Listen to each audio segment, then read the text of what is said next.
7 shqiptar të shpallur në kërkim ndërkombëtar për shfrytëzim prostitucioni dhe trafik të lëndëve narkotike kanë rënë në prangat e policisë së shtetit.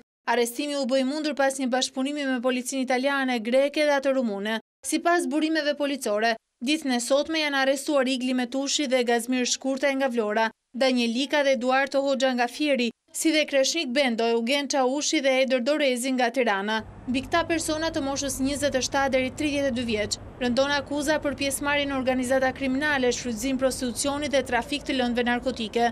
Sipas policisë, ky operacion është zhvilluar njëkohësisht në Shqipëri, Itali, Greqi dhe Rumani, ku u bë i mundur ekzekutimi i urdhër arresteve për 30 persona, pjesë e 2 organizatave kriminale të lidhura me njëra tjetrën. Njëra ishte organizata Milanos, e cila drejtonte prostitucionin e femrave që vinin nga Europa lindore, dhe tjetër organizata e Firenzes, që kryente shpërndarjen e lëndëve narkotike me origjinë nga Shqipëria në qendra të ndryshme të Italisë. Ky operacion ndërkombëtar është zhvilluar në kuadër të një hetimi të koordinuar nga Prokuroria e Milanos, ndërkohë 7 shqiptarë të arrestuar nga policia shqiptare do të ekstradohen drejt Italisë, ku dhe do të përballen me drejtësinë e vendit fqinj.